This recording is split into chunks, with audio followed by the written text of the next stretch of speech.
salam maaleykum salam wuyu leen ngir Yàlla wuyu leen kuy nuyoo daga dugi doom dol wi dugi doom wuyu leen ngir Yàlla wuyu leen kuy nuyoo amiga bi ñata wuyu leen ngir Yàlla salaamaaleykum nuyu na ma leen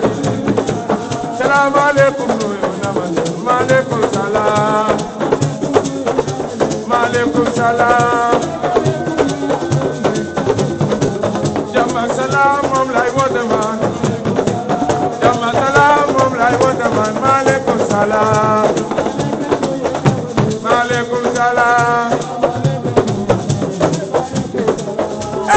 jaajëf na jaajëf na jaajëf na jaajëf na salaamaaleykum nuyu na ma leen salaamaaleykum nuyu na ma leen maaleykum salaam maaleykum salaam su ma yëgoon lu waral waa kër gi di ko bañ ma di ko gis su ma bëggee dolu te ma bàyyi ko ko ne mes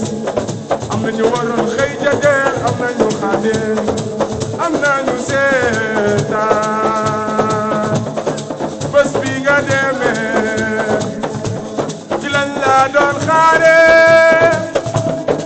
yaakaaruñ woon ci yow lu dul nga tekkee bu sori nga jóge yaa doonoon seen gaynde adi waa dawul xare tey jii ñu la fi génne yow mi yaa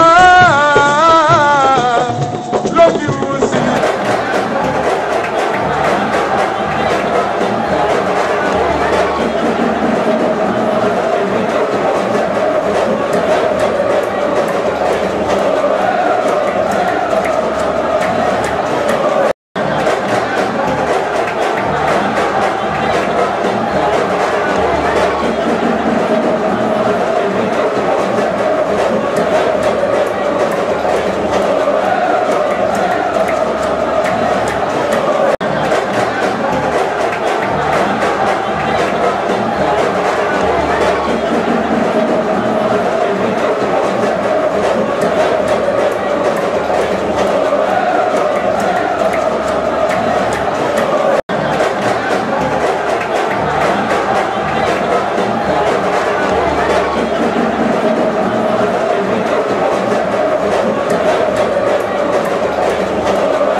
jamono nag moo dóor équipe bi nga xam ne moo di Lac Reg Ba bu département Rufisque alors ñu gis match bi ngeen fubal ko dem ba li nga xam ne moo di série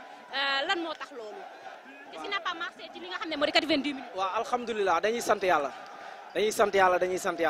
metti woon na trop nag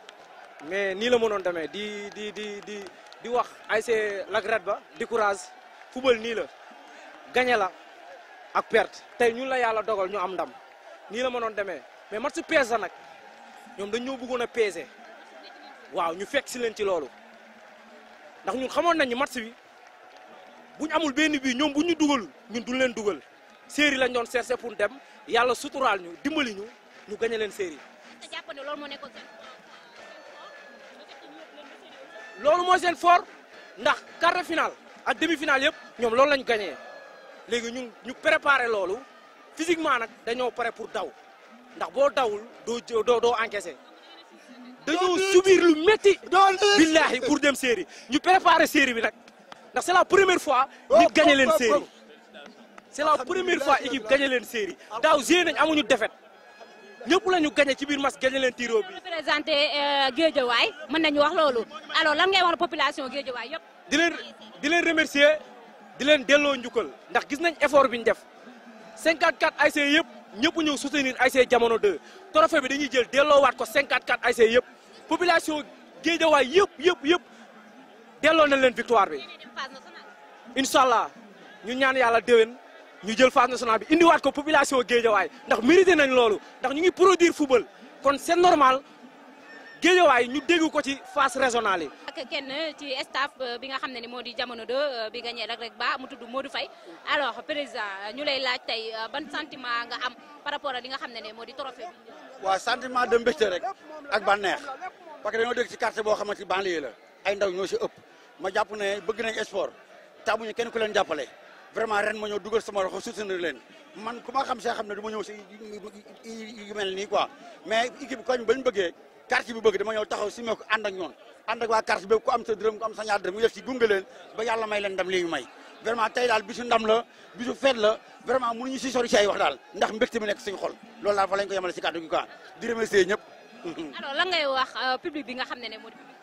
waaw public bi yàgg nañoo xaar lii parce que depuis 20 ans ñoon yaakaar naa yàgg nañoo nekk ay ndaw juddu ay dirigeants nekk fi ñi ñoo yoroon équipe bi ak ñeneen ak ñeneen mosuñoo egg fii ñu egg nii tey histoire day bind lii donc man bu ñu ma invité man fi ma dëkk man du ma far man dëkkuma yaakaar dëkkuma Jamono Guédiawaye laa dëkk fa dëkk di jàppale képp koo xam ne équipe nga ak bu dul équipe donc final bi nag département moo ko soxla moo ñëw soutenir leen jàppale leen ak mbégte ak fierté donc kon man contentement laa fi jëlee ak suma waa kër ak képp koo xam ne dëkk nga Guédiawaye vraiment suñu xol sedd na amaguñ dara luñu mën a wax en tout cas daal ñi ngi dem ñibbi suñu koñ fête suñu victoire loolu daal lañu koy tëjee merci. waaw loolu non incha allah ni ma leen gunge nii laa leen fas yéene gunge ba Thiès si kàttan suñu borom incha allah rek bu neexee yàlla. salaamaaleykum ñu leen nuyu ñëpp dañoo kontaan parce que Jamono ASC bu mag la 79 lañ ko créé Jamono mi ngi doog a jël régional mosuñu koo jël suñu àdduna mosuñu koo fubal suñu xool dafa sedd guy parce que Seydina dañoo kontaan baax a baax ànd suñu président mu nekk xale bu ndaw ay morom lañ mën ak moom muy génn ay moyens rek si def amul ko jàppale ànd ak Pape Mor Laye moom it président collectif ànd suñu doyen ay Khalifa Dione ay Caki am Meñña ay Demba Sow ñëpp ñu nekk ay gaynde gars yi di génn seen corrigé di si def mosuñu ko gis ma juddoo ba léegi maa ngi doon gis ko bu Jamono nii régional billaay dama kontaan maa sama doom ñoo ko gisandoo billaay wala ta maa ngi doo gis dañoo kontaan bu baax a baax yàlla yoo xéwal bu baax yàlla def leen ay télé yu mag a mag dañoo kontaan gis nga lii ñi ngi sant ñëpp bépp autorité bi ci jàpp ñi ngi lay sant rawatina sunu doyen Modou Faye ak sunu doyen Khalifa Dione di sant Pape Mor Laye di sant Baba Yoro di sant comité directeur ASC Jamono 2 yëpp nii ñu bokkee ndey bokkee ko bàyyi lii rek mooy àdduna loo ànd ak nit ak supporters yi ñi ngi sant supporters yëpp juboo diisoo ñëpp ñu ngi leen di sant ak ñëpp ñu ngi leen di sant tey koñ ba kenn du nelaw maire yeeg yëpp kenn du nelaw tey maa ngi ñëw nee leen nan xaar xale yi. merci madame vraiment nous sommes très contents vraiment et puis nous félicitons votre presse là donc ASC bi c'est la première fois ñu accéder ci phase bi nii quoi vraiment nous sommes très contents di féliciter ñëpp ñu ci jàpp ça fait presque plus de 40 ans ba ASC ba ba léegi phase régionale ñu ngi koy soog a jël non malheureusement ñu doon préparer phase départementale mais finalement xam naa avec l'arrêt du ministère tellement daam comme ni nga ko waxee di waajal phase nationale yi di leen remercier ak engagement moom tey quartier bi tout le monde est content man maay doyen bi nag je suis membre de l'ODCAV et de la zone aussi vraiment di leen ñaanal yéen tamit jàmm ONCAV aussi vraiment ñu koy féliciter sur l'ensemble des activités qui sont menées au niveau du territoire national dans l'encadrement des jeunes et de la formation aussi vraiment content nañ trop waaye. en tant que doyen tey boo doon am message booy lancer say supporters wala ñëpp ñi nga xam ne ñu ngi ci mouvement nawetaan nekk ay supporters nekk ay sympathisants lan lay. waaw donc mouvement maintenant sax ñu xam ne vraiment mouvement bi ñu am sur ONCAV encadré c'est un mouvement très noble un mouvement noble ne doit pas vraiment avoir de la violence dañoo war a bëggante am sympathiser wu entre ñun ñaar bokku ndey am ñun ñëpp équipe yëpp bokku ndey bokku baay wane la jeunesse aujourd'hui est bien encadrée par l'ONCAV surtout vraiment par rapport à la violence boo gañee nga dem si jàmm suñu la gañee nga dem si jàmm mu nekk esprit fair play xam ne toute année day am vraiment defe naa loolu par rapport aux recommandations de l'ONCAV ñun ñëpp ci loolu message daal mooy jox jeunes yi ak xale ñëpp nekk ci mouvement bi mooy que vraiment violence moom bu mu nekk suñu étiquette te vraiment du ko nekk incha allah. Donc je m'appelle Christian Bass, entraîneur de l'ASC Diamono 2 dans les Nétane et entraîneur principal de HLM ASC HLM de Ligue 1. waaw Lac Red Ba équipe bu mag la waaw dañ koy nangu parce que ba ma dalee jouer ba léegi je crois depuis daaw maa ngi doog a jouer match boo xam ne dem naa tir au but donc loolu dañ ko préparé du léegi donc booy xool. temps bi muy waaj a jeex dama génne sama meilleur défenseur ñu ko xamul dañ naan lu tax mu génne ko mais parce que du tireur donc man préparé wu naan ci maa ngi moom bu ñu eggee ci tir au but bi dinaa def le tout ba gagné ko waaw donc far yàlla def na ma gagné ko donc ñoom tamit wax dëgg yàlla seen point fort la dañ leen koy nangul mais nag dafa fekk ñu liggéey ci tey mën a egg fi ñu war a egg. donc li ma wax du deñ depuis 2021 saa bi mu yoxee équipe man leen jox leen équipe 3 ans mu yóbbu ko phase nationale. yàlla def na ci 2 ans mu yóbbu ko phase nationale donc dañuy dem découvrir donc suñu première année la mais en tant que joueur joué naa ko j'ai l'expérience mais xale yi seen première fois dañuy dem découvrir équipe bu ñu ko fekk tamit lu ñuy joué nii duñ ko wàccaan noonu rek la ñuy joué waaw noonu la ñuy joué lu ñu yàlla jox ñu jël waaw faut pas s'enflammer. waaw jamono ko koo xamee ne jamono dafa am public jamono boo nekkee coach bu ñemewul pression jarul ngay ñëw jamono donc yàlla def tey ma dëkk fa. juddoo fa joué fa màggee fa joué leen lu ne trophée yëpp joué naa ko donc tey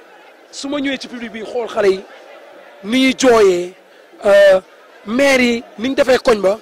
man dama waatoon ni tey du ma tëdd tànk teguma coupe bi rond point te tey dama jógee sama kër sama doom ne papa amène-moi la coupe ma ne ko ma fille je te promets que j'amènerai la coupe à la maison te dinaa ko yóbbu parce que sama turandoo yaay la te moom rek laa bëgg te lu ma ko wax dama koy def. duñu la bàyyi te laajuñu la ci li nga xam ne moo di HLM bi nga wax léegi donc mën nañu wax loolu aussi yokk na expérience par rapport ak équipe bi nga yor mais tey HLM boo ñu doon wax tuuti un tout petit peu par rapport ak HLM ASC HLM lan lay def. HLM équipe bu mag la donc c'est à l'image de jamono donc boo leen xoolee histoire am dafa mel ni jamono def nii rek ba dem donc dem naa fa découvrir naa lu bari mais nag liñ naan novice la du ma novice. parce que yàgg naa ci championnat bi def naa 15 ans wala 22 ans dans le championnat donc en termes de coach principal je peux dire mais en termes d'expérience am naa ko mais nag Sénégal comme li ñuy wax tur ñu mag ñi rek la ñuy tudd donc ñun ñi nga xam ne ay préparateurs physiques la ñu woon ñëw di ñëw dañ naan ñu amuñu expérience waaw mais yàlla baax na donc comme awuma expérience championnat baa ngi nii maa ngi ñëw mais nag. novice la damay jël rôle novice di dem lu ma yàlla jox ma jël objectif bi maintien la objectif bi mooy ma maintenir HLM. on est avec ki nga xam ne mooy Khoureyssi Thiam le parrain donc voilà monsieur Thiam ñu ngi ci jour bi nga xam ne moom la ORCAV de Dakar parrainé cette grande finale ban sentiment nga am tey bi nga ñëwee gis stade bi. waaw tout d'abord li may def mooy sant suñu borom julli ci yonent bi sallallahu alayhi wa sallam parce que. opportunité la boo xamante ne tey man je me dis que ni boo amee chance su tey ngay dund am sa bakkan loolu rek opportunité la rawatina tey nga ñëw bokk ak say mbokk bokk ak say frères ak say sœurs une activité boo xamante ne sport la te ku wax sport rek da ngay wax boole ku wax booloo rek ne doole te def naa ni tey Sénégal fi ñu toll ñëpp xam nañu sport ban levier la réellement mën a am ci njeexantalu développement au Sénégal donc tey c'est un sentiment de réconfort c'est un sentiment agréable mais c'est un sentiment aussi de fraternité par rapport aujourd'hui à cette jeunesse am ci laa bokk mais aussi de gratitude parce que ñi nga xamante ne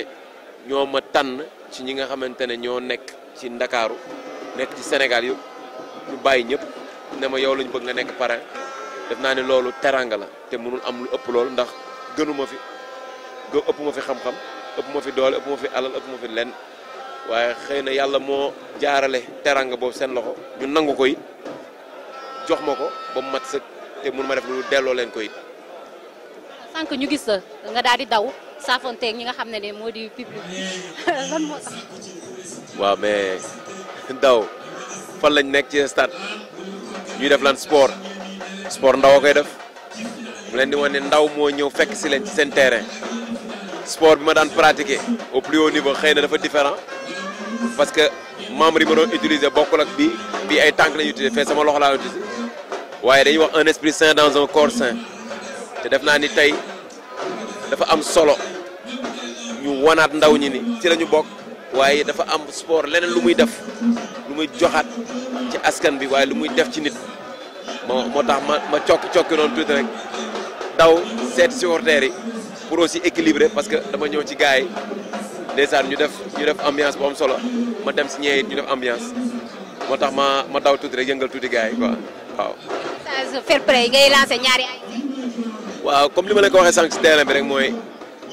la victoire ne dépend pas de la personne mais l'effort c'est l'équipe c'est les joueurs c'est l'encadrement et c'est la personne elle-même qui joue donc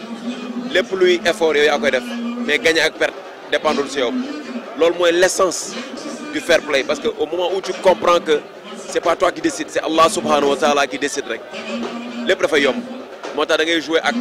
ak enjoyment moom la ñuy wax ak fun ak happiness parce que sport li ci ëpp solo mooy il faut nga happy pour nga def ko foog nga happy loolu mooy la première chose happy bi bañ a stressé wu ba pare nga def un bon jeu parce que ñi ñëw nii yëpp dañoo ñëw pour seetaan di ñaan yàlla que le meilleur gagne waaw loolu laa leen di wax et que la jeunesse encore une fois ñu gën a joxewu ci li nga xam ne mooy sport mais sport ak étude d'autant plus que ñu ngi ci période rentrée des classes c'est important que ni cette jeunesse là incha allah ñu eggali seen jàng ñu bañ a bàyyi jàng parce que il faut penser à après le sport c'est-à-dire à une réinsertion dans la société ou bien une réintégration dans une société surtout la société sénégalaise qui a besoin de cette jeunesse donc tey xam-xam dañ koy toftal ak wér-gu-yaram waaye wér-gu-yaram it dafay soxla xam-xam donc dafay baax tey ñu allier sport étude surtout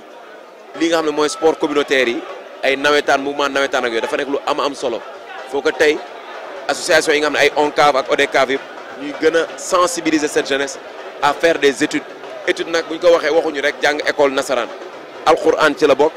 métier it ci la bokk ndax boobu benn bu ci nekk am na njëriñ ci askan te société ay nit a koy def waaye nit ñi faaw ñu nite mais li tax nit ñi ñu nite mooy ñu lamboo xam-xam lamboo yar lamboo teggin ngir ñu mën a amal njëriñ seen askan. au-delà de ORCAV bi nga xam ne accompagner nga leen est-ce que pare nga tey pour accompagner le mouvement nawetaan yëpp muy ONCAV jëm ci. waaw loolu dina rëy de mais alhamdulilah en tout cas lépp lu ma ci yàlla may loo xam ne man ci sama coobare bopp la ci suma koom personnel la aw ma dara de mënuma dara yàlla rek a mën lépp te bugguma dige waaye de dinaa nangoo bokk as lëf li ma yor mën naa ci nangoo téq dara bokk ak nit ñi parce que loolu lañ fi am li nga am mu bari mu néew na amal njëriñ nit ñi loolu am solo lu ma ci am loo xam ne dina amal njëriñ mouvement associatif yi surtout luy dem ci jeunesse luy dem ci sport luy dem ci santé luy dem ci éducation dafa nekk lu am solo parce que tey l'investissement le meilleur pour le développement de ce pays c'est le sport il faut investir sur cette jeunesse il faut encadrer cette jeunesse il faut les influencer mais de par un levier qui est sûr et c'est le sport parce que on peut le pratiquer dans les maisons on peut le pratiquer dans les quartiers on peut le pratiquer à un niveau régional départemental ou même national ou même international parce qu'aujourd'hui il y a beaucoup de joueurs qui sont issus des nawetaan et qui sont devenus aujourd'hui des champions et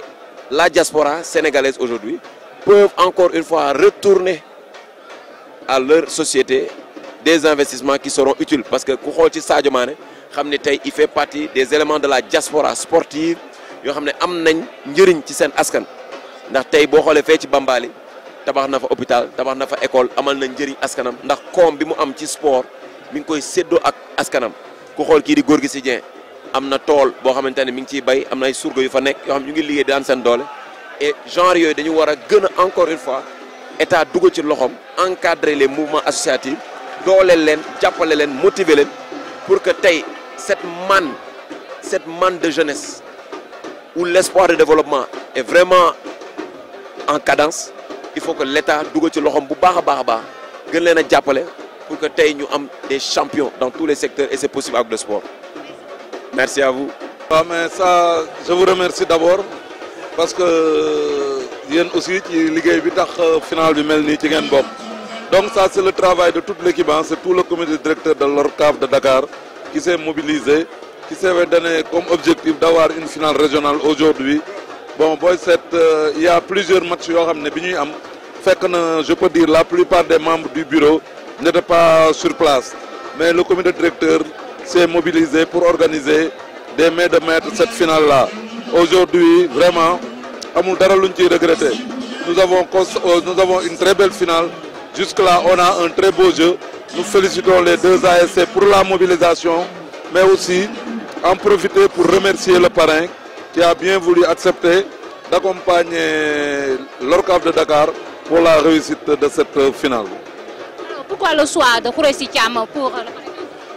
Oui, bon, en fait, le choix, c'est que comme chaque année, on demande au département de proposer. Le département de Dakar nous avait proposé Khoureyssi Thiam. Nous avons discuté, la commission qui s'occupait du parrainage l'a validé et on l'a informé et il a bien voulu l'accepter aussi. Donc c'est le lieu de le remercier d'avoir accepté cette proposition qui est aujourd'hui une réalité. Et nous n'avons pas regretté de le choisir parce que d'abord c'est un jeune, mais c'est un jeune sportif. Donc il est issu du milieu sportif en tant qu'ancien basketteur. Et donc on se réjouit d'avoir aussi des sportifs à ce niveau de responsabilité et qui acceptent de continuer à accompagner le sport. Quel message lancez-vous aux deux ASC? Ouais, bon, de continuer dans le fair play parce que jusque-là quand même nous avons connu une finale très correcte. Il n'y a pas eu d'incident, les équipes sont très engagées et sur le plan jeu aussi on est en train d'assister à une très belle finale, un très grand match et que le meilleur gagne. Merci. Le président de l'ONCAV Amadou Ilimane Kane mu ñëw ci li nga xam ne ni moo di finale régionale de l'ORCAV de Dakar. Alors président lan mooy sa xalaat par rapport ak finale bi nga xam ne organisé nañ ko fii à Pikine. Mais sant yàlla bu baax féliciter le président de l'ORCAV Arouna Bathily, son comité directeur, féliciter toutes les ASC qui ont eu la chance de venir ici. Remercier aussi le parrain qui a accepté de venir parrainer cette grande manifestation de la région de Dakar. Mais c'est normal. D'abord, je suis le président de l'ONCAV, mais aussi je suis membre du comité directeur de l'ORCAV de Dakar. C'est l'ORCAV de Dakar qui m'a mandaté au niveau de l'ONCAV. Donc c'est normal que je vienne effectivement à cette finale-là. Alors il y a beaucoup de monde. C'est deux grandes ASC. J'ai déjà regardé la finale cadette. Ça a été un bon match. Alors je souhaite que cette ambiance-là puisse continuer jusqu'à la fin et que le meilleur gagne. Je dis aux deux ASC, c'est le champion qui doit être aux phases nationales. Mais si toutefois ça se termine bien,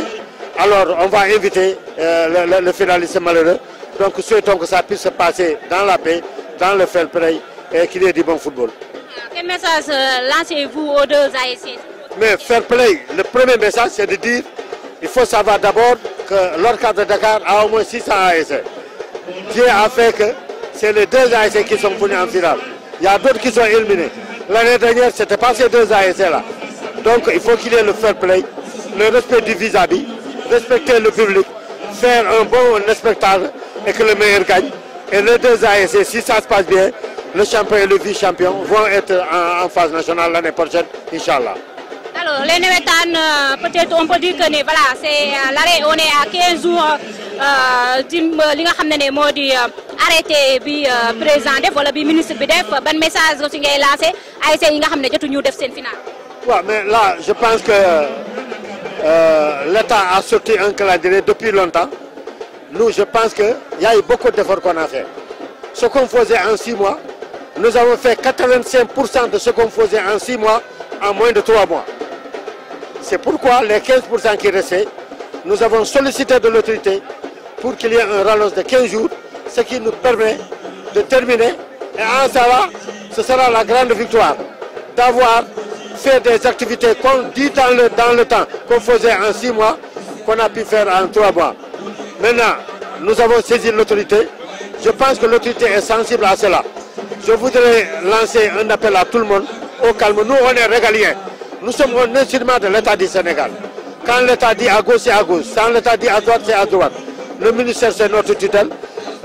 Aujourd'hui, on est en train de sensibiliser le ministre, son entourage, pour qu'au moins qu'on puisse accorder 15 jours. Ça permet aux entraîneurs, parce qu'il faut préciser qu'il y a eu énormément d'investissements que les ASC ont eu à faire. Donc ce qu'on souhaite, que ces investissements, qu'on puisse les terminer. Il reste peu de marche, qu'on nous donne 15 jours, qu'on puisse terminer cela. Et je pense que l'autorité est sensible à cela, que j'ai une preuve de vie.